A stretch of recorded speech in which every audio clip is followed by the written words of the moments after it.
Ladies and gentlemen, welcome to the latest episode of Hardcore Photography. I'm your host, Mike, and I'm here with my good friend, Sticky Rick.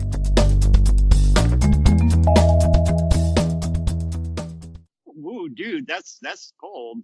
Jay Giles is dead. Oh, really? I didn't know that. Yeah, no, Jay Giles died. Peter Wolf, but all the rest of the guys are still alive, but Jay Giles, the guitarist, died. Yes, the only one that I really know is the harmonica player Magic Dick. Yeah, the greatest rock and roll name ever. Yeah, that guy got no limitations. But I've heard him, man. This guy, he approaches the harmonica like it is a religious icon. If you ever watch him, he starts talking about these esoteric philosophical things like potential energy and actual energy and all this kind of crazy stuff. And I mean, he's accurate, but it just seems like a lot of work to put in for the diatonic harmonica. I love the instrument, but I don't know. He pushes the limits. I will tell you this. He said a couple of things that are really cool. I was watching an interview with him. He talked about a lot of things, but the one thing that I took away from it was he said that every so often, regardless of the amp that you have and the mic that you have and the pedal effects and all that shit, he goes, every so often you need to play through a vocal mic through a straight PA because if you don't, you will get lost in all the junk that you have. And I firmly believe that. I often tell, and they, of course, they don't want to hear it, but I tell any harmonica player to listen to me, if you can't get your basic tone, because they will like, here's the thing about a lot of harmonica players. They think that the amp and the microphone is part of the instrument, and it's not. So they will, these people will hardly ever play acoustically at all. And so what I tell them is you need to be able to get, if you can't get your basic tone through a vocal mic into a PA amplifier, you're in the wrong business because you're relying so heavily on the gear that you own. That if I stripped it away from you, you would just flounder because it's like a guitarist that can't play an acoustic. If you can't do the most basic thing, all that amplification and all those pedals and all that shit is not going to help you because what you're doing is you're hiding behind a bunch of effects and crap. If I strip that stuff away from you, you won't be able to. Your style will disappear, and too many people They won't accept that. I'm hearing what you're saying, although I do have a counter argument for that. What's that? Once upon a time, I watched an interview with Eddie Van Halen, probably toward the end of the Sammy Hagar era. Uh-huh. And they asked him, they go, because right back then, if you remember, the big thing was going unplugged. Oh yeah. and they asked Eddie Van Halen about that. He goes, "What I do does not translate to an unplugged situation." And I thought to myself, "Okay, fair enough." Yeah. Yeah. I mean, what he does, the and don't get me wrong, there's no two Van Halen albums where the guitar tone is the same. Yeah. But the playing style is recognizable.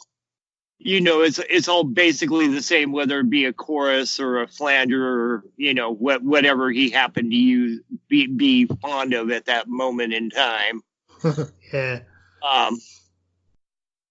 But yeah, he's one guy that he has no interest in playing acoustically or putting anything out there acoustically. I'm sure he's played an acoustic instrument. Mm-hmm. Yeah. Now that being said, I've watched other guitar virtuosos play their exact parts on an acoustic guitar and went, "Whoa." Paul Gilbert. Yeah, I don't mean to infer that the same parts. Because like if you're playing, if you're bringing out Joe Satriani, it's going to be pretty difficult to do Surfing with the Alien on an acoustic. Yeah, that's going to be hard. It's not possible. But I believe that now harmonica is a little bit different. Harmonica is a different instrument. as compared to guitar and electric guitar. No, However, right. I was just pointing out a flaw in the argument. Yeah, with harmonica. Yes, you were right. There was an unseen fallacy right there that needs to be addressed.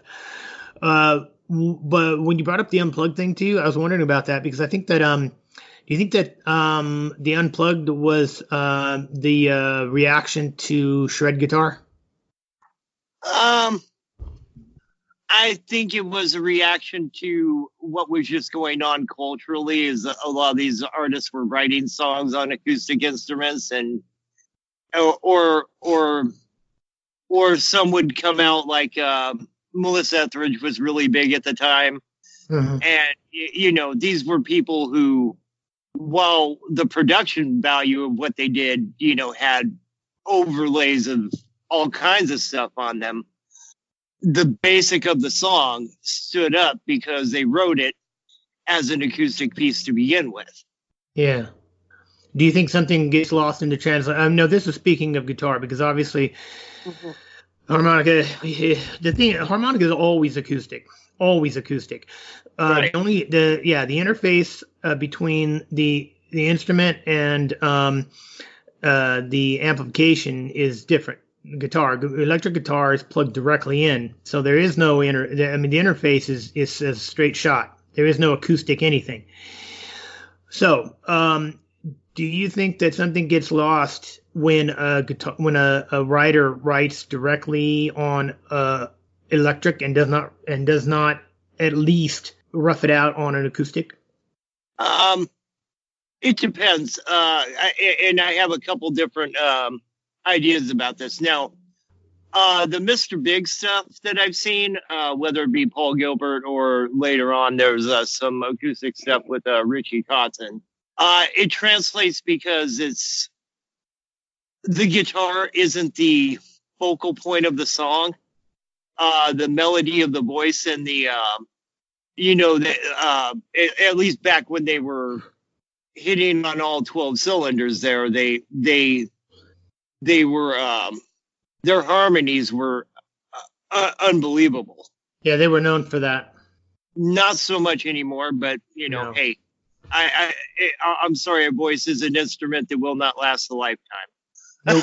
Nope. And you have you can take care of it, but it will degrade.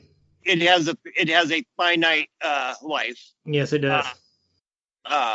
And it's shorter, and it's shorter, and its life is shorter than your life. So by the time, so it will leave before you leave this earth. So yeah. And anyone who doesn't believe so, go listen to the album Steve Perry put out last year. Does it sound like Steve Perry? Absolutely. Does it sound like Steve Perry stretching the way he used to? Absolutely not. Yeah. And you're talking about one of the greatest voices of our generation. Yes. Unarguably. Yeah. But there again, he's 72 years old when that album came out. I mean, can you believe that shit? And then I go, oh wait, we're 50. Yeah, I know. Huh? That's fucked up. Along the. But real fast, there were some of those MTV unplugs that did not work as far as I was concerned. Poisons was horrible. Okay. They did an entire unplug so they could play Every Rose Has Its Thorn, which sounded fine until the guitar solo came up. Yeah. Now that being said, Aerosmith did one, and it was actually really good.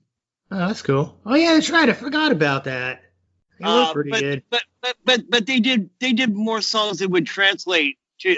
They were judicious in what they chose to perform acoustically. They didn't do Walk This Way. They didn't do Sweet Emotion. These are songs that weren't going to translate to the acoustic instruments. They did stuff like Train Kept a Rolling. Yeah. I was real quick. I was just about to say that Steven Tyler's a harmonica player. So, and not Right. bad, not a bad player at all. So I can understand that a lot of that blues, because they actually had a blues background. Well, probably not professionally, but personally, they were into a lot of blues. Yeah. Yeah. You look at the songs they chose to cover, Train Kept a Rollin', Big 10-inch record. Yeah. These are all blues songs. Walking the Dog is about as bluesy as it gets. Yeah, it is. Yeah, it is. And absolutely everything's about Nookie. Well, hey, blues. You know what blues is about? Yeah. Blues is about it. That's what it's about. It's about that, and it's about going to church and making amends on Sunday morning. So, yeah, I don't know if you're not a big Aerosmith fan. They actually did an album called Honking on Bobo. Don't even ask. I have no idea where the hell that came from, but basically it was a bunch of blues cover tunes. And not long before that, I was watching a short vignette. I don't even know. I can't even remember what it was for, but it was Steven Tyler and Joe Perry, and they were playing some blues stuff, and Perry was playing harmonica, or not. Tyler's playing harmonica into a Fender Twin, which is some people don't particularly dig that amplifier, but my personal, I don't what's the word? I don't covet things. For the most part, but that amplifier, a classic Fender Twin, and a SM58 vocal mic. I think that is probably where I'm going to end up at when I am going to shed probably everything and end up with that, and that's going to be it. But he was playing through it, and it was pretty freaking good, and I was really surprised. I mean, obviously he had a rock bent. You can tell a guy who grew up in the South and started playing blues or playing country, and then moved into rock, or blues rock, as opposed to a guy who was playing rock and then said, "Hey, I want to get a harmonica." So, but all in all, he was pretty good. I'm good. No, they definitely cut their own niche. Yeah. They didn't, which is why they were popular. They did not sound like other bands of the time. The later stuff, I'm a little wary on the later stuff, but yeah, I don't think it. And just because they use the same songwriters as everybody else was using at the time, so they come off sounding very much like everybody else's album. Anybody who doesn't know their story, they had a lot of issues and a lot of drug addiction and a lot of problems, but they just kept on going and pushing it, and they finally made it through. And now they're in their later years and they're declining. I don't think anybody's died yet, but that's probably just a matter of a few more years before they start dying away. But the thing is that we talked about comedians that will stand the test of time, and Aerosmith, I believe, as far as the rock genre, will stand the test of time probably in 50 years down the road, when we're doing music appreciation in college. They'll be studying those that band. Well, many people, not me personally, but many people have called them the American Led Zeppelin. Yeah, I wouldn't do that either. Well, I'm not a Led Zeppelin fan, so. Well, I'm not either, but I can see where Led Zeppelin changed people's opinion of the way a certain genre of music was made. I'm not a Jimi Hendrix fan, but I'm not going to sit here and tell you he wasn't good on a guitar. Yeah, I'll say the same. Yeah, I'm not a Jimi Hendrix fan either, but when you analyze what he did at the time, see, the thing is that most people don't know guitar is a rhythm instrument. Guitar is not a lead. Well, it is now, but at the time it wasn't. It was a rhythm instrument. If you checked out if you want to know what an instrument initially was, you check out the old jazz players, because that is where the instrument. Those are the ones that were adopting the instruments, and they were adopting that guitar. So when you see the people strumming all the strumming guitar chords, that's what they did. The lead wasn't in that instrument, and so